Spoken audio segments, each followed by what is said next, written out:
Hey, everybody. Welcome to this week's episode of Making Sense of It All. I'm your host, Jesse Stakes. So, the subjects of technology, artificial intelligence, and automation continue to come up with every single conversation that I have, and it seems like it's touching every single industry. So, this week, I wanted to have a more direct approach. My guest this week is the CEO of Elevare Technologies and Thorne Holdings, Steve Beaman. Steve is a lifelong entrepreneur. Most notably, he co-founded, built, and sold Chicago Investment Analytics to Charles Schwab Company. He has funded and helped start numerous companies. He has even hosted his own radio show to help people get more out of life. He's authored over 600 articles on better living, including The Path to Prosperity, Financial Literacy for the New Century, 2 ebooks, and also The American Dream Under Fire. He's an acclaimed public speaker, and I have the pleasure to bring him to you this week. So without further ado, enjoy my conversation with Steve Beaman. Let's jump into it.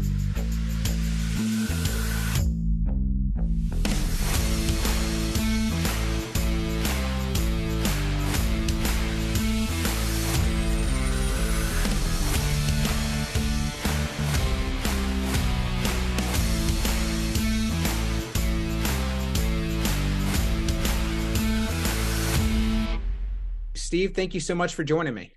It's my pleasure to be on and to spread the message of the digitized economy.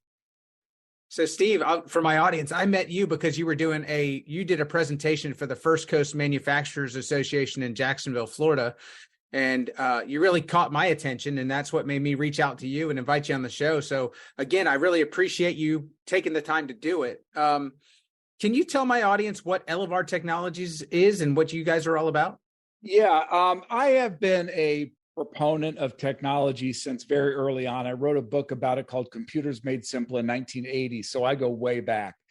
This vision of Elevare came about 2 years ago as technology began to grow in the power of the cloud and the power of some of the internet speeds. And we decided that we could go build a digital ecosystem within the metaverse, our own kind of intranet, that would help support the digitizing of small and independent businesses primarily, but also work with larger companies. So in English, what our company does is we are building a interlinked network of metaverse-based office systems so that every person can have their own office, every company can have its own office complex, and they're all interlinked together through an intranet. So like a LinkedIn connection.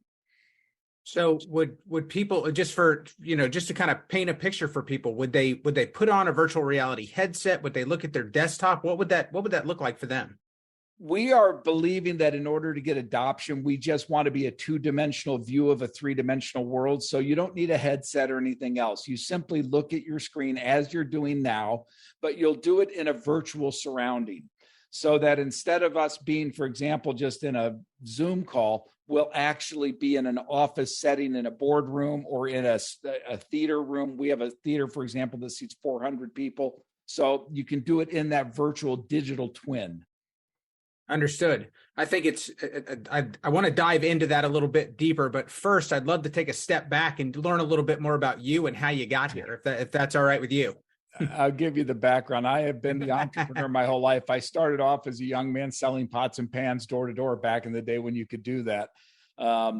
Through college, I went to Purdue and studied political science. I had thoughts of becoming an attorney, but I got involved early on in the stock market and became a big fan of the stock market.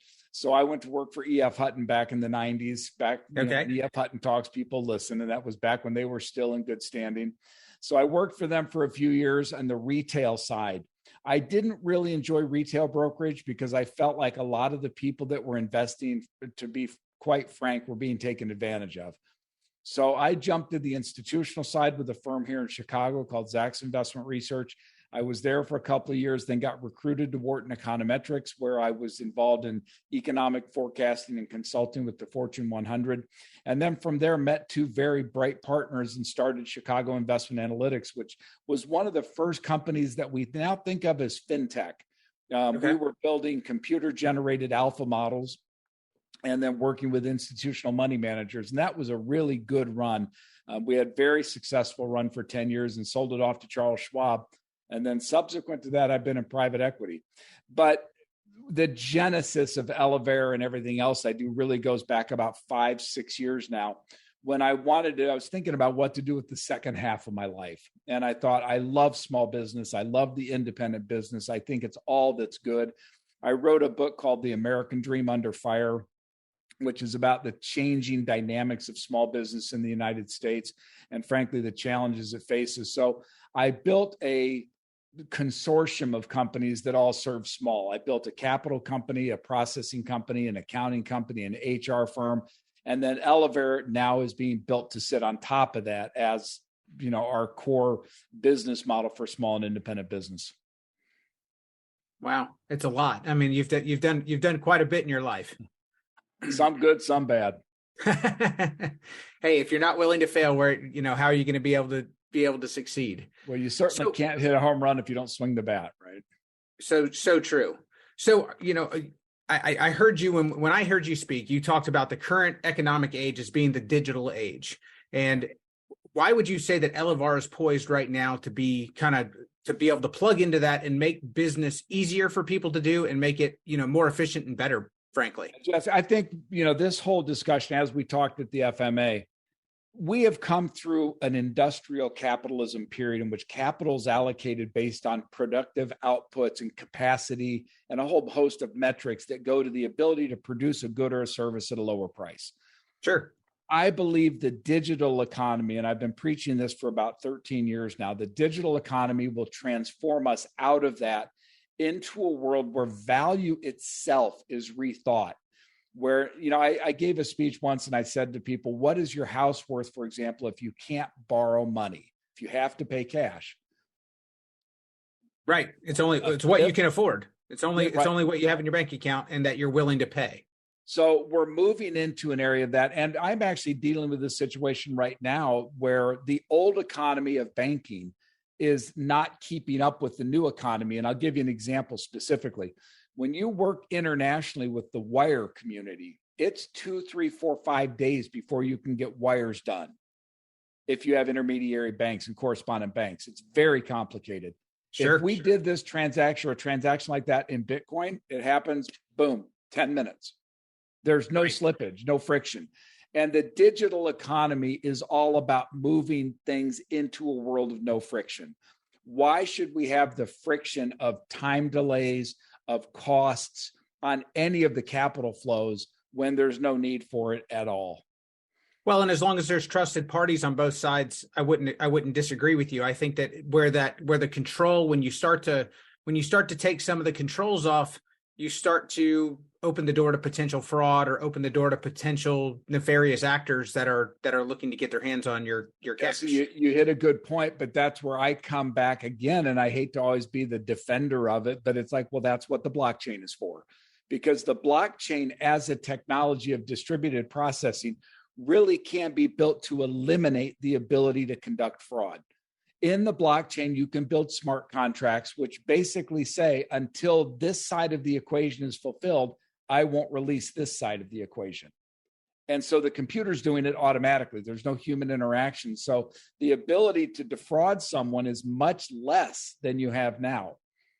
Even in today's world, if you send your money to a trust company and they hold it in trust and the other company puts their money in trust, well, how do you know those trust companies won't mess something up? Well, using the blockchain, you put up a smart contract with money, they put up a smart contract with money. And when those contracts are fulfilled, boom, the transaction's done instantly with no friction. Well, and I think confused minds say no. And I think that, people have heard about the blockchain, and I'm talking about not people in your position, but people that are out there kind of hitting the pavement every day, or they're blue collar and and it's stuff that they're not used to. They've kind of read an article about it. They think they understand it, but they really don't. I mean, if you were to, and I know I'm asking you to simplify the complicated, but if you were to explain the blockchain to people, in a minute or less, what would you say? We're all on the internet now. You're calling in from an IP address in the internet. All of our computers are attached to this internet. The blockchain simply uses computers around the world like that to keep independent pieces of information. And those pieces of information can only be reunited with a special key or code that you, the owner of that data, has. So the data itself is broken into zillions of pieces, and you're the only one who can reconnect that into a piece of information. So it's just distributed processing, but it's very powerful because it's all done in the computer. And that, frankly, is why blockchain or Bitcoin was built. It was actually to validate the ability of the blockchain to use this disparate processing. And I'm speaking a little Greek, I know, I apologize. Well, no, it's I think it's fair, but I think that's where sometimes the common person is lost in it, because they start hearing technological terms that they don't understand. It's scary. And I think confused minds say no. And I think that's the biggest challenge from my perspective right now is educating Main Street on what the folks that have been dealing with the digital economy already. They already know it all. They already understand this. They're comfortable with it. But there's a lot of folks on Main Street that it's Chinese arithmetic to them right now. I absolutely think that's true. And people hear about AI and its foibles and the kind of things it can do. And I think in general, you do get a fear out of the unknown. But I would suggest, as I said at FMA, you can't stop this bus. It's left the station. And unless you become familiar with it, you're going to be left behind in a digital age that transforms how business is done, how societies are built. If you go back to 2007, 8, 9, there was an early meta technology called Second Life. And it's a social site, but it's based on a two-dimensional metaverse where people go in with an avatar and they can be whatever they want. They can live however they want. What they found is that social networks built within Second Life to the point that people lived their whole lives in there. They had jobs selling stuff to other avatars. They have relationships like families. So the digital world does create this open environment for people to live on a social scale like never before.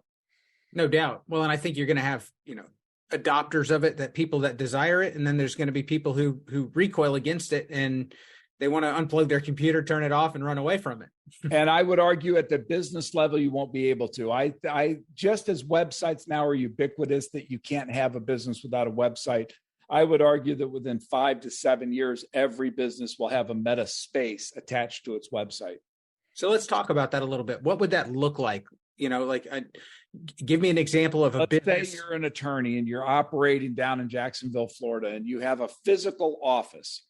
When somebody goes to your website, up in just to draw an analogy, in the upper right-hand corner, there's going to be an icon, and you're going to click on that, and you will be asked then create an avatar. Takes about 2 seconds, and you will then be put into a digital twin of their physical office. So instead of going in and being put on hold on a phone call, you'll go into an office, you'll be met by a concierge for that law firm who says, may I ask why you're here? Are you here to see one of our attorneys? Are you here as a new client? Are you here to get a special question asked? And it's dealt very much on a face-to-face meeting like we're having now, rather than simply text or chats or emails. Sure. So it becomes a much more personal relationship. And then in the technology of the meta world, you actually would be able to bring that person into a room, present your thoughts on a smart board. So just like you're sitting in an office, and then go so far as to sign on a digital contract right there. So I got to imagine that this is going to, all of these things that technology does, it all shrinks the world, and it all makes it easier to do business with people that are in other states, that are in other countries. But then you start to, like you use the attorney example, there's different laws and different licenses required in different states or different countries, but some of these things they're going to start almost being antiquated when you start shrinking the world and everybody's doing business with so many people. Yes? I totally would agree with that. And one of the problems we have is the government manages in the rearview mirror. So it never looks ahead on legislation. It always looks behind. It will take a while for governments to catch up, but to your point, they will. But I think back, 100 years ago, there were people who wouldn't ride on an elevator because they thought it was from Satan. I mean, there were people who wouldn't use electricity Well, now we do. I think it will take some time, but the meta world will catch on in normal business practices, just as Zoom has. Again, we've all become comfortable doing this. I think the meta world gives business a chance to manage remote work in a much better way than just having a simple video conference. I agree in theory. Without seeing it and without, in just the picture that you're painting for me, it makes a lot of sense. How is AI going to play a part in this? Well, AI, it depends. That's a very broad term. First, let's Sure. talk AI. What? I mean, we've been using smart carts and AI based off of manufacturing for 30 years. So it's not totally new. What we're now seeing is the ability to adapt AI into a natural language interface so that it can communicate with us as a sentient mind, so to speak. But that AI, let's use an example. If I built a web or a meta space for you and they come in and there's a concierge there, that concierge might be an AI-based bot. It may not be a real human, but it would have enough ability to communicate and talk to you about what you need. Within the Eleverse right now, all of our private office holders get something called Iris, which is our thing that we created, which is an AI-based assistant. Okay. Well, you can go to Iris and literally ask it anything. Give me the best marketing strategy for a podcast in Zimbabwe. And it will come up and give you the demographics. It will give you how to do it, what to do. So it's an incredible productivity tool. It seems like it's gonna put consultants out of business. You know what it will do is put bad consultants out of business because bad consultants give you generic information. Good consultants think out of the box. They give you creative thoughts that the AI won't be at. They'll be a step ahead. Somebody that I respect that I follow online recently said, if we look at AI today as it exists, it has the intelligence of a cockroach. 5 years from now, it might have the intelligence of a rat. We're 100 years away from it really having the intelligence of a person. So I don't think those consultants are a threat. I just think bad ones are. Fair enough. I think that in the last, let's call it 6 months, I have heard more about artificial intelligence and crossing into multiple disciplines or crossing into multiple businesses, whether it is payroll services, and talking about how they're going to utilize AI to assist their sales folks and their customer service folks, or if it's manufacturing, if it's the retail space. The conversation is just exponentially exploding at this point in time. The release of ChatGPT, and it personalized AI across the board. And that really did take it. But this isn't new. IBM has a project called Big Blue, and there's something called, my mind slips. I'm getting too old for this stuff. They have a very advanced computer system called something. It won on Jeopardy. Again, I forget the names. But they've used that to preemptively work in buildings to find problems that are going to happen in elevators. That eliminates maintenance costs. I think the danger people see now is that the AI bot, like ChatGPT, that you use to write articles will have a bias built into it based on its inputs. So you could argue as a person on the left or a person on the right that it's going to be biased against you and shape public opinion. That's a real risk. And I think all of us will learn to be conscious of the fact that don't believe everything you see, right? Well, I think we're all learning that. And I think we've been learning that probably for the last 20 years with the internet. Right. I guess that's the thing, though. It's all, whether it's artificial intelligence, even if it has the ability to learn, it's still going to be limited somewhat by its programming, correct? That's why there isn't the kind of innate sentient nature to these things yet. It is an amalgamation of all the information it can get. Now, computers can handle a lot more information than you and I can. So in some ways, that information management is enormously productive and beneficial. But you do have to be careful that you've created that neural network, if you will, or that neural sentience to understand without bias in its creation, especially of the written word. Well, and I think so for those folks that have the fear of Terminator or have the fear of Ultron or one of these, cautionary tales that they've seen in the movies for the last 30 years. They don't have anything yet to fear. You and I won't be around to see it. Our kids won't be around to see it. Maybe 150 years from now, there'll be something, but I have a lot more concerns today than that. So if my audience is interested in learning more about Elevare and they're looking to get involved, whether it's as an investor or if they're just looking to learn more about it, they're like, you know what, this is interesting, but they admit to themselves, I've got a lot to learn. What resources would you point them towards? I would have them go to our direct website, which is investinelevare.com, investinelevare.com. That gives them an overview of what we're doing and everything we're trying to accomplish. Obviously, elevaretech.io is our web address. They can go there. There's more information up there. And I think if somebody really wants to dig deep, especially as a potential investor, they go to steve@elevaretech.io. We did open this up through a Regulation CF offering, which we have a lot of institutional interest behind us, but we wanted to give the ability to invest to the retail investor. You don't have to be accredited. You can come in here. We set it at a $500 minimum. So virtually anybody can come in and dip their toe in this. But I think it's a way for people to invest in the meta space and possibly hit the grand slam everybody thinks meta will be. And I say meta not as the company, but as the concept. I think the latest statistic is the metaverse will be a $1.3 or $4 trillion economy within the next 5 years.